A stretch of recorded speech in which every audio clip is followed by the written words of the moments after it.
All across our nation, rhinos are being moved to safety, across the border, to other reserves, and in Kruger to the Intensive Protection Zones, or IPZs.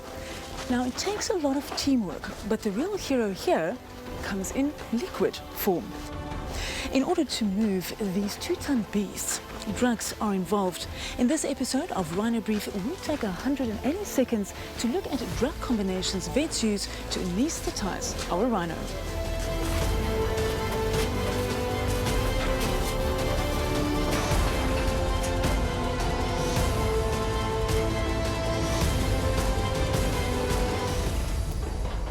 Moving an animal from point A to point B is not easy, particularly if it's a large wild animal like a rhino.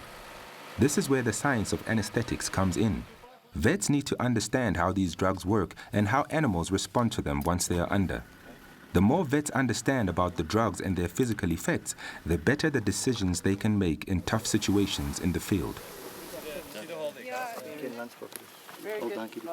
Vets can dart animals with a drug that puts them out completely, or immobilize them in such a way that they are partially awake and able to be moved under their own steam.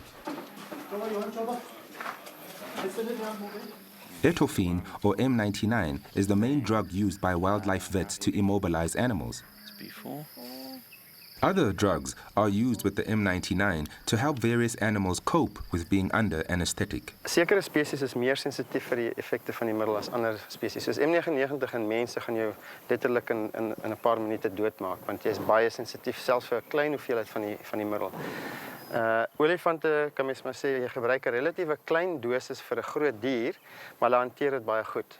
Maar as jy vergelyk swarternoster met 'n witternoster, 'n swarternoster hanteer die effekte van die middel beter as 'n witternoster. So jy moet jou spesies goed ken en jy moet verstaan watse diere is meer sensitief of meer vatbaar vir die negatiewe sy-effekte van hierdie middels. 2 years ago, 50/50 looked at how sensitive white rhinos are to immobilization drugs when the Veterinary Wildlife Services team ran research trials on the functioning of their lungs and heart. The main idea was to work out if giving supplementary oxygen under anesthetic would make the procedure safer for the rhinos by increasing the amount of oxygen to the lungs and bloodstream using a pipe put directly into the nostrils. Months of tests showed that providing oxygen can actually be detrimental under certain conditions. This is contrary to what researchers expected. What the trials did show, though, was how chemical combinations of anesthetic drugs really helped white rhinos being tested. So additional research is now being done to look even more closely at drug combinations for rhinos under anesthetic. Dr. Bunce, why are these experiments being done? These experiments really are the follow-on from the work that we did last year, and when we started looking at the effects of butorphanol and what happens when you give oxygen as well. So we saw some dramatic changes. It's made quite a difference to how we manage our rhinos nowadays. But what we want to do now is drill down even further, because we still don't quite understand what happens. We don't understand what the drugs are doing, particularly when it comes to respiratory and the cardiovascular systems. We really don't quite know what's going on here. And the reason we want to do this is that it helps us make informed decisions when it comes to immobilizing rhinos. So if you want to change a dose rate, change a drug combination, or you have a rhino that dies for some reason and you want to modify your drug protocol, at least then you have the scientific background on which to make the decisions. You can make rational decisions.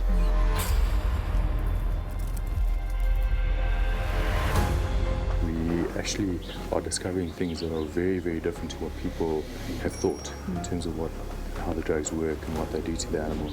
And we're trying to get a very, very good idea of what's actually really happening so that in the future we can then aim to do other treatments or look at what the best way is to actually stabilize these animals. Over the next few months, these results will be painstakingly analyzed. So every aspect of the research being done here is vital and might even reveal more surprising science.